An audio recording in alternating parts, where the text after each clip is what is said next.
বিশ্ববিদ্যালয়ের অধ্যাপক অনেকের কাছে এটি স্বপ্নের পেশা। একটি দীর্ঘপথ পাড়ি দিয়ে একজন শিক্ষার্থীকে সে স্বপ্ন পূরণ করতে হয়।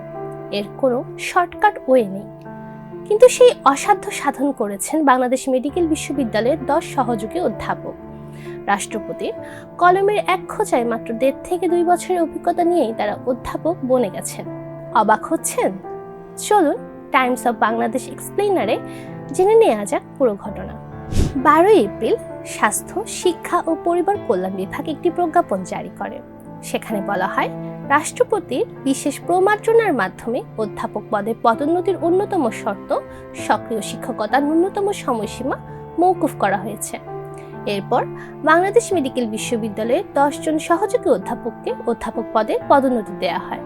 জানা গেছে, একইভাবে আরও 38 জনের ফাইলও রাষ্ট্রপতির কাছে পাঠানোর প্রস্তুতি চলছে। পদোন্নতি পাওয়া অধ্যাপকদের সবাই বিএনপি সমর্থিত চিকিৎসক সংগঠন ড্যাবের নেতা বা সদস্য।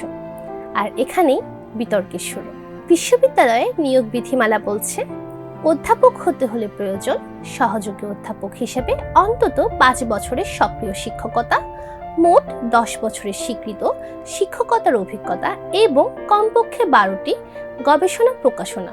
মজার বিষয় হলো, এই 10 জনকে পদোন্নতি দেওয়ার 1.5 মাস পর 1 জুন বাংলাদেশ মেডিকেল বিশ্ববিদ্যালয় নতুন নিয়োগ বিজ্ঞপ্তি প্রকাশ করে, যেখানে আবার সেই একই 5 বছরের অভিজ্ঞতার শর্ত বহাল রাখা হয়।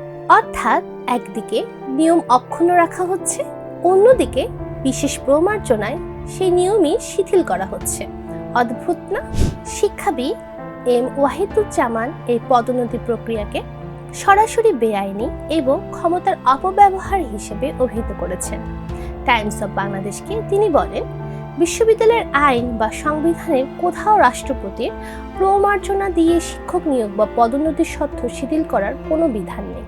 বিশ্ববিদ্যালয়ের একাধিক জ্যেষ্ঠ শিক্ষক ও শিক্ষাবিদের মতে, অধ্যাপক কোনো প্রশাসনিক পদ নয়। এটি একজন শিক্ষকের বহু বছরের গবেষণা, শিক্ষা, একাডেমিক নেতৃত্ব এবং অভিজ্ঞতার স্বীকৃতি। তাদের আশঙ্কা, পর্যাপ্ত শিক্ষকতার অভিজ্ঞতা ছাড়া অধ্যাপক বানানো হলে ভবিষ্যতে তারাই এমডি বা এমএস শিক্ষার্থীদের থিসিস সুপারভাইজার, পরীক্ষক এবং একাডেমিক সিদ্ধান্ত গ্রহণ করবে। ফলে প্রশ্ন উঠতে পারে পুরো শিক্ষা ব্যবস্থার মান নিয়ে। একজন জ্যেষ্ঠ অধ্যাপক পর্যন্ত বলেছেন, এটি আন্তর্জাতিক পর্যায়েও বাংলাদেশের চিকিৎসা শিক্ষার বিশ্বাসযোগ্যতাকে ক্ষতিগ্রস্ত করতে পারে। অন্যদিকে পদোন্নতি পাওয়া চিকিৎসকদের বক্তব্য একেবারে ভিন্ন। তাদের দাবি, তারা নতুন চিকিৎসক নন। অনেকে 2002 বা 2003 সালে চাকরিতে যোগ দিয়েছেন, আবার কেউ 2010 বা 2012 সালে উচ্চতর ডিগ্রি শেষ করেছেন, কিন্তু দীর্ঘদিন রাজনৈতিক পরিচয়ের কারণে তাদের মেডিকেল অফিসার বা কনসালটেন্ট হিসেবে আটকে রাখা হয়েছিল।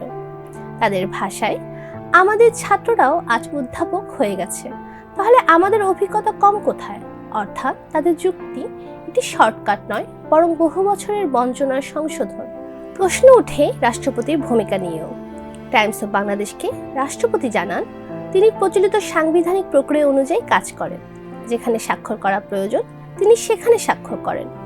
বাংলাদেশের সংবিধান অনুযায়ী রাষ্ট্রপতি সাধারণত সরকারের পরামর্শ অনুযায়ী দায়িত্ব পালন করেন বলেও তিনি জানান।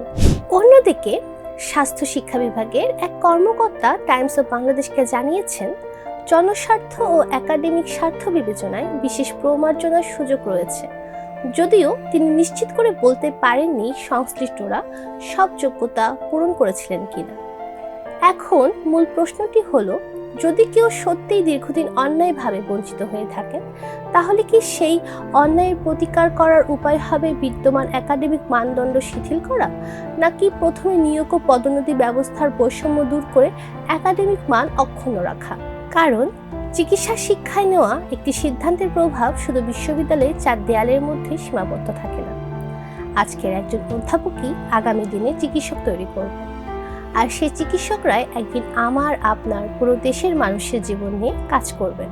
তাই প্রশ্নটি শুধু 10 জনের পদোন্নতি নিয়ে নয়, প্রশ্নটি বাংলাদেশের চিকিৎসা শিক্ষা, বিশ্ববিদ্যালয়ের মর্যাদা এবং ভবিষ্যৎ প্রজন্মের চিকিৎসা ব্যবস্থার উপর আমাদের আস্থার।